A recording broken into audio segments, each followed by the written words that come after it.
Bismillahirrahmanirrahim. Assalamualaikum warahmatullahi wabarakatuh. Waalaikumsalam. Alhamdulillahi rabbil alamin. Alhamdulillahilladzi hadana lihadza wa ma kunna linahtadiya laula an hadanallah. Allahumma amsayna ala fitratil Islam wa kalimatil ikhlas wa ala dini nabiyyina Muhammadin sallallahu alaihi wasallama wa ala millati abina Ibrahim hanifan musliman wa ma kana minal musyrikin. Nabi bersabda, at-tahuru syatrul iman.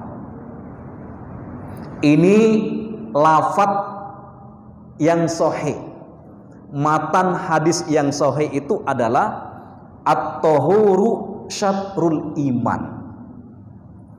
Tapi ada hadis yang terkenal secara substansi berkesesuaian dengan matan hadis yang saya bacakan, yaitu an-nazafatu minal iman. Bersuci itu sebagian dari iman. Tapi Bapak dan Ibu sekalian, hadis yang pertama yang saya bacakan at-tahur itu maknanya lebih luas daripada kata an-nazafah. Kalau at-tahur itu artinya bersuci dari hadas, baik itu hadas yang menimpa pada badan dan tubuh kita, maupun kita bersuci dari kemaksiatan. Suci secara zahir, suci secara batin, itu makna dari at-tahur. Tapi makna an-nazafah itu hanya suci secara fisik, suci secara zahir. Itulah rahasia dari sabda Rasulullah sallallahu alaihi wasallam yang menggunakan kata at-tahur. Karena at-tahur ini maknanya lebih luas daripada an-nazafah, yaitu suci lahir dan batin. Sehingga Nabi mengatakan at-tahur bersuci secara zahir dan bersuci secara batin minal iman. Sesuatu yang tidak bisa terpisahkan dari keimanan seseorang. Sungguh agung ajaran Islam, Bapak dan Ibu sekalian. Islam menganjurkan kepada umatnya agar bersuci secara fisik, tapi juga bersuci secara batin. Maksudnya menghindari berbagai macam kemaksiatan. Nah, Bapak dan Ibu sekalian yang dirahmati oleh Allah Subhanahu wa taala, di dalam kitab Matan Abi Syuja ini dikatakan ada 7 macam yang dibolehkan untuk bertoharo, untuk kita gunakan bersuci. Baik itu bersuci dari hadas besar maupun hadas kecil. Hadas besar itu misalkan ketika keluar mani, baik secara sengaja atau tidak sengaja, yaitu melalui mimpi. Hadas besar juga misalnya bertemunya 2 kemaluan, walaupun tidak menyebabkan keluar mani. Ini perlu kita bahas, Bapak dan Ibu sekalian. Dalam sebuah hadis dikatakan, iza iltaqa al-khitanani wajabal guslu wa illam yanzil. Kalau 2 khitan sudah bertemunya di sini tanpa ada pembatas, kain, bertemu langsung, maka wajib mandi. Wa illam yanzil, walaupun tidak menyebabkan keluar cairan. Jadi di antara penyebab hadas besar itu adalah bertemunya dua kemaluan, wabil khusus suami istri ya. Suami istri. Atau misalkan selesai dari nifas, haid dan seterusnya. Adapun hadas asgor, hadas kecil ini sudah kita ketahui ya. Misalkan kita BAB ya, BAK atau keluar angin, maksudnya kentut. Nah, bagaimana Bapak dan Ibu sekalian kalau tertidur? Tertidur ini membatalkan wudhu atau tidak? Kalau tertidurnya itu sampai rebahan ya, apalagi sampai ngorok, itu intaqadul wudhu, wudhunya menjadi batal. Tapi kalau Bapak dan Ibu sekalian ya, tertidurnya dalam kondisi duduk dan kondisi tegak, ya seperti Bapak dan Ibu sekalian sekarang ya, tidurnya begini dalam kondisi tegap ya, tegak, maka itu tidak membatalkan wudhu. Tapi tentu lebih utama tajdidul wudhu, memperbaharui wudhu. Nah, Bapak dan Ibu sekalian yang dirahmati oleh Allah Subhanahu wa taala, ada 7 macam air yang dibolehkan untuk bersuci. Yang pertama adalah ma'us sama, air yang turun dari langit. Maksudnya adalah air hujan. Jadi Bapak dan Ibu sekalian, ketika ada air hujan turun, kita dibolehkan untuk menggunakan air hujan tersebut sebagai alat untuk bersuci. Yang kedua adalah wa ma'ul bahri, air laut. Air laut. Jadi misalkan Bapak dan Ibu sekalian dalam perjalanan safar menggunakan kapal laut, itu kita dibolehkan berwudu dengan air laut. Ya, dibolehkan kita berwudu dengan air laut. Misalkan kalau kita berada di atas kapal, kita menimba air, kemudian kita berwudu dengan air laut. Karena air laut itu suci. Ya, air laut itu adalah suci. Berikutnya adalah wama'un nahri. Yang ketiga, air yang bisa digunakan untuk bersuci itu adalah air sungai. Air sungai. Karena air sungai itu adalah biasanya mengalir. Air sungai yang mengalir. Berikutnya yang keempat adalah wama'ul bi'ri. Yang keempat, air yang bisa digunakan untuk bersuci adalah air sumur. Dengan syarat air sumur tersebut tidak tercampuri oleh kotoran atau najis. Berikutnya yang kelima, Bapak dan Ibu sekalian, wama'ul aini, mata air. Ada sumber mata air. Misalkan kita jalan ke gunung, kemudian kita ingin bersuci dan kita menemukan ada mata air, maka kita dibolehkan untuk bersuci. Tapi Bapak dan Ibu sekalian, ada kendala-kendala yang menyebabkan seseorang itu dibolehkan tayamum. Ya, misalkan dalam sebuah perjalanan, ya, ini ada dalam riwayat ya yang sangat terkenal. Dalam sebuah perjalanan, para sahabat Rasulullah sallallahu alaihi wasallam, ada di antara mereka kepalanya itu terkena batu, Bapak dan Ibu sekalian. Ada seorang sahabat kepalanya itu terkena batu sehingga kepalanya terluka. Kepalanya terluka.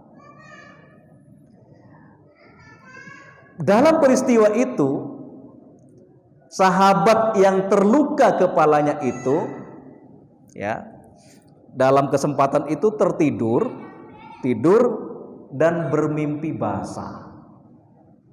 Tidur dan bermimpi basah. Ketika bermimpi basah, sahabat ini bertanya kepada teman-temannya yang lain, para sahabat yang lain.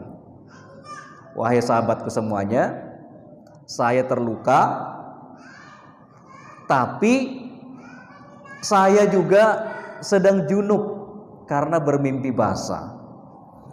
Apa yang harus saya lakukan supaya saya bisa bersuci? Apakah saya bisa tayamum atau harus mandi janabah? Ternyata para sahabat itu menjawab, Anda harus mandi janabah.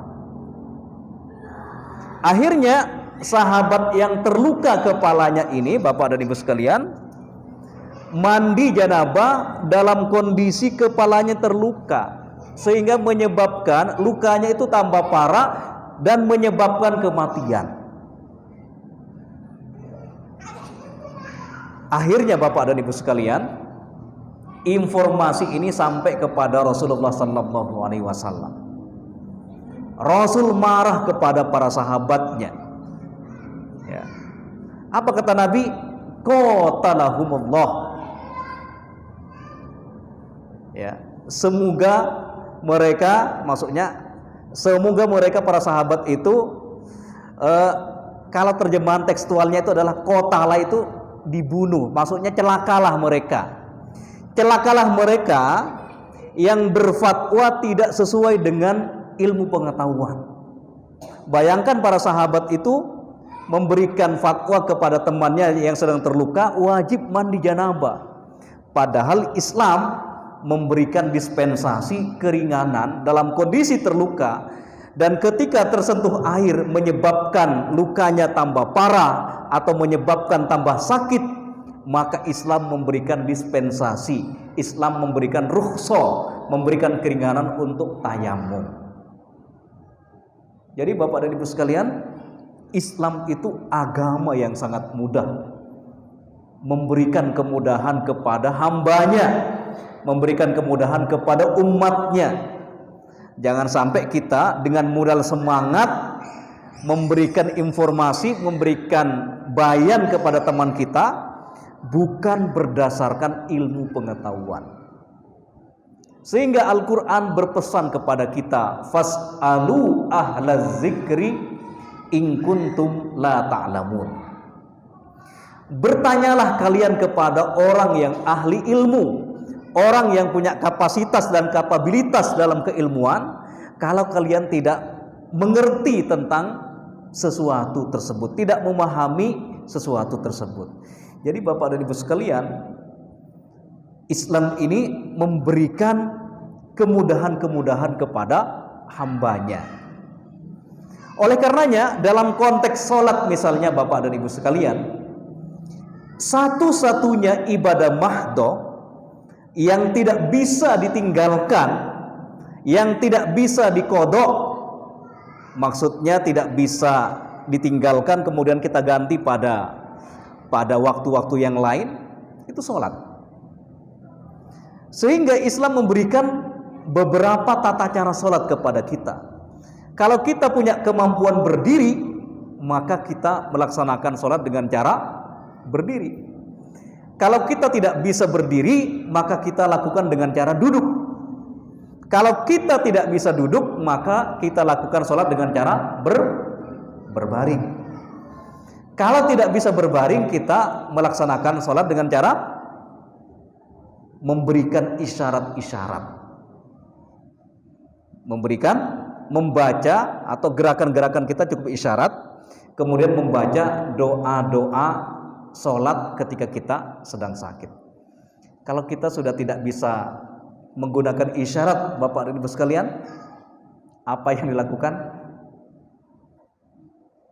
Maka orang tersebut harus disolati, ya, harus disolatkan karena sudah meninggal dunia.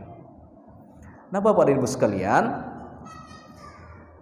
yang keenam, kembali kepada macam-macam air yang boleh digunakan untuk bersuci. Yang keenam itu adalah wama ussalji. air salju. Air salju itu boleh kita gunakan untuk bersuci. Wa ma'ul barodi, air dingin. Ya. Nah, Bapak dan Ibu sekalian, terkait dalilnya, ya, tadi kan dikatakan ada 7 jenis air yang boleh digunakan untuk bersuci. Nah, hadisnya, ya, atau ayatnya, dalilnya itu ada dalam surat Al-Anfal ayat 11. Jadi para ulama ketika menulis fikih itu ada yang berbentuk matan. Matan itu biasanya, ya, teks-teks fikih tapi tidak dibarengi dengan dalil, supaya lebih mudah untuk dihafalkan, dipahami dan seterusnya.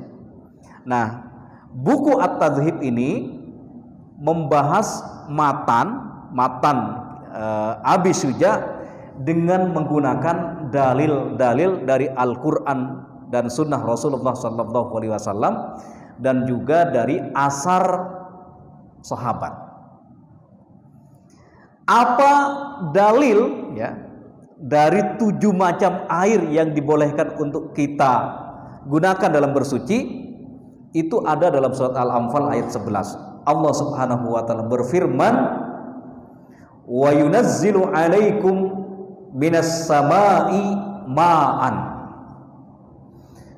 Allah Subhanahu wa taala menurunkan kepada kalian air.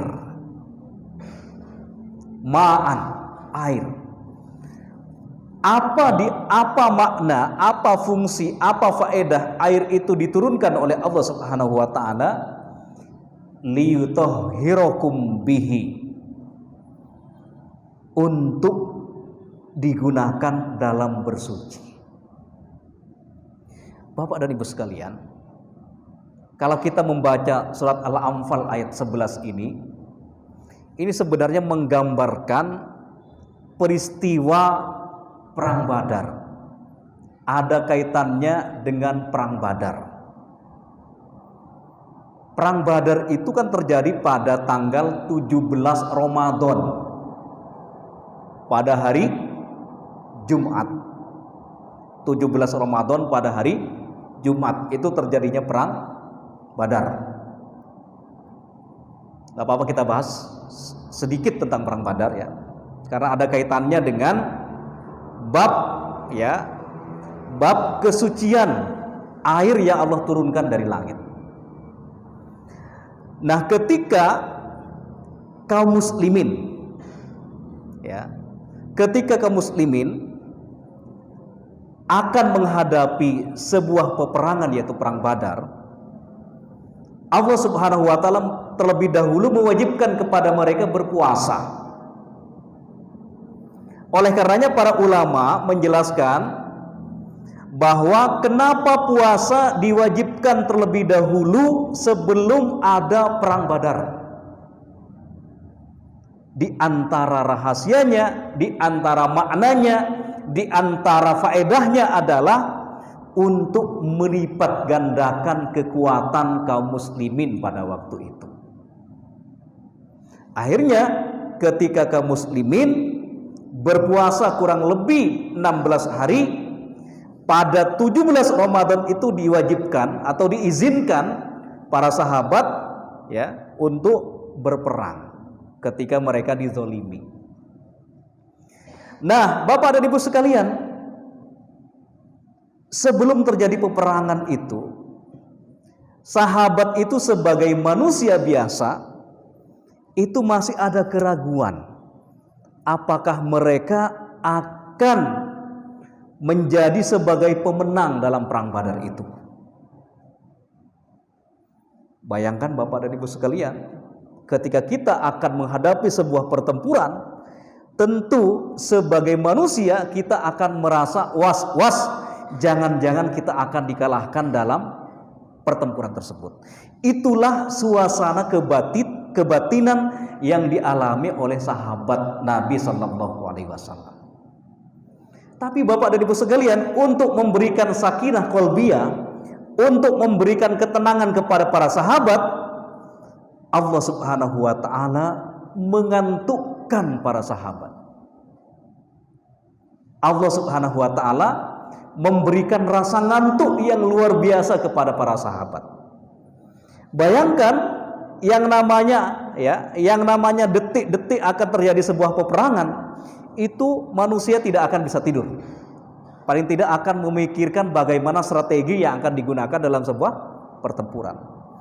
Tapi Allah Subhanahu wa taala memberikan rasa ngantuk yang luar biasa kepada para sahabat, sehingga semua para sahabat itu tertidur. Yang tidak tertidur itu hanya Rasulullah sallallahu alaihi wasallam. Beliau mengangkat tangannya setinggi-tingginya berdoa kepada Allah Subhanahu wa taala agar diberikan kemenangan dalam perang Badar tersebut. Yang menarik Bapak dan Ibu sekalian, ketika para sahabat itu sedang tidur, mereka diberikan karunia oleh Allah Subhanahu wa taala berupa mimpi basah. Berupa mimpi basah. Karena mayoritas para sahabat, bahkan dalam riwayat yang lain dikatakan semua para sahabat itu dalam kondisi junub, maka wa yunazzilu alaikum minas samai ma'an. Karena mereka para sahabat itu dalam kondisi junub, maka Allah menurunkan air hujan kepada mereka liyutahhirakum, agar mereka bisa bersuci. Kira-kira Bapak dan Ibu sekalian, apa suasana kebatinan yang dialami sahabat pada waktu itu? Mereka sudah berpuasa 16 hari. Allah memberikan rasa ngantuk menjelang terjadinya perang Badar. Allah menidurkan mereka. Dalam tidur mereka itu mereka bermimpi basah, dan mereka dalam kondisi apa? Ketika mereka dalam kondisi janabah, Allah menurunkan hujan kepada mereka sehingga mereka bisa bersuci. Kira-kira apa yang dirasakan oleh mereka? Mereka mendapatkan sakinah qalbiyah, mendapatkan ketenangan hati yang luar biasa bahwa peperangan itu akan dimenangkan oleh mereka. Mereka punya optimisme yang luar biasa ketika Allah menggantikan, merubah sesuatu yang pesimistik dalam pikiran mereka menjadi pemikiran yang optimis. Itulah cara Allah memberikan ketenangan, memberikan sakinah, memberikan itminan kepada para sahabat Rasulullah sallallahu alaihi wasallam. Dan surat Al-Anfal ayat 11 ini juga menjadi dalil bagi kita bahwa ada 7 macam air yang dibolehkan bagi kita gunakan dalam bersuci. Yang pertama itu adalah ma'us sama, air hujan, wa ma'ul bahri, air laut, wa ma'un nahri, air sungai, wa ma'ul bi'ri, air sumur, wa ma'ul aini, sumber, air yang berasal dari sumber mata air, wa ma'us salji, ya, air salju, wa ma'ul barodi, air yang dingin. Masih ada waktu? Udah habis ya waktunya? Ya, silahkan. Ya, silahkan yang ingin bertanya. Baik, teman-teman sekalian, sekarang kita ada waktu 12 menit untuk pertanyaan dari sesi kajian nomor 1. Silahkan. Ya, interaksi sehingga untuk kajian kali ini beberapa kali lagi untuk mulainya. Silahkan bertanya. Ayo lanjut lagi. Baik. Baik.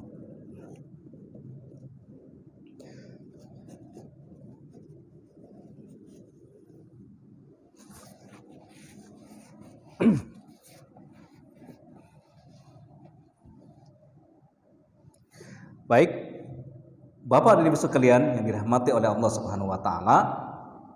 Kemudian pembahasan berikutnya adalah summal miyahu ala arba'ati aqsam. Ya. Kemudian Air itu, jenis air ya. Jenis air itu ada 4 jenis, ada 4 kategori. Yang pertama Bapak dan Ibu sekalian, tohirun mutohirun gairu makruhin.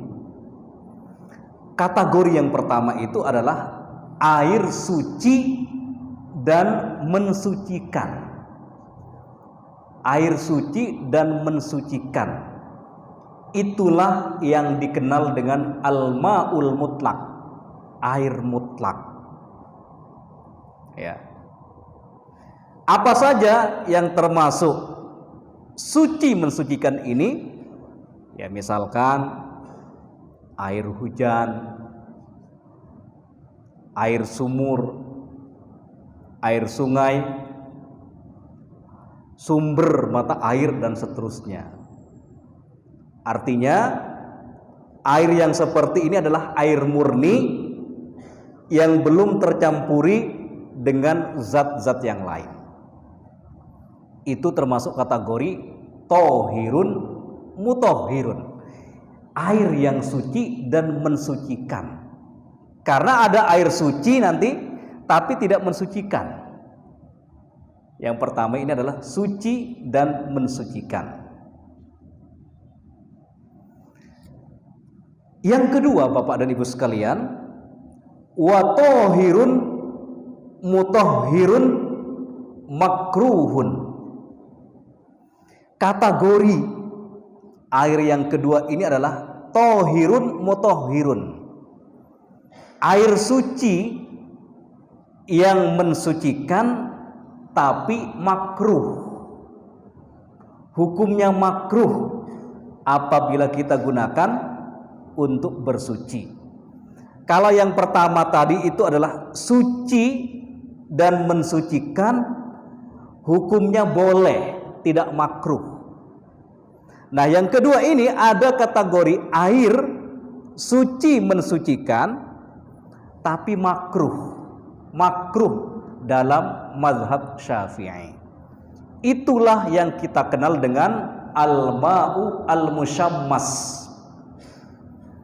air yang terkena langsung sinar matahari. Maksudnya air yang ada dalam sebuah wadah atau tempat ya, tidak mengalir, kemudian itu biasanya akan terjadi perubahan warna dan seterusnya. Bagaimana kalau ada air yang mengalir langsung terkena sinar matahari? Itu tidak termasuk air musyammas.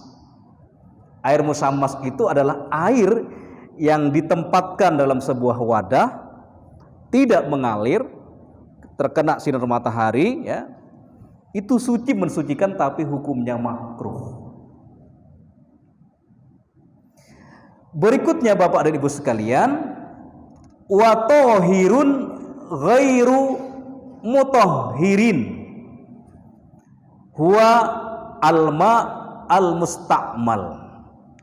Kategori yang ketiga itu adalah tohir ghairu mutahhir,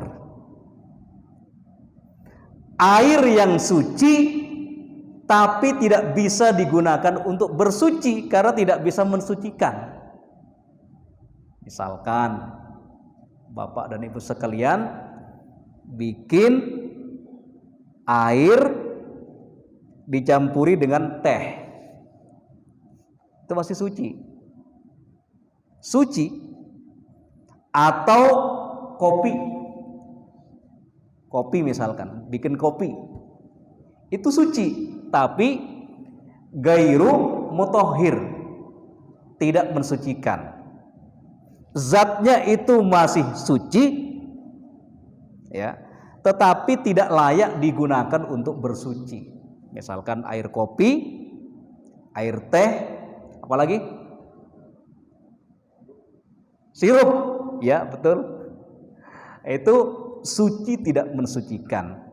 Ini yang dikenal dengan alma al-musta'mal, air yang sudah digunakan dan tercampuri dengan zat-zat yang lain.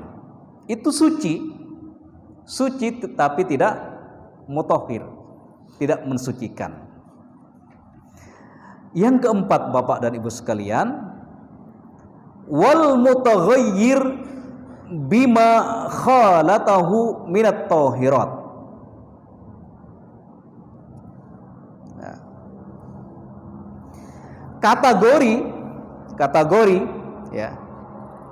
Kategori yang ketiga ini, suci yang tidak mensucikan itu adalah di antaranya, contoh yang lain adalah air yang sudah berubah warnanya, zatnya sudah berubah, tapi tercampuri zat-zat yang masih suci.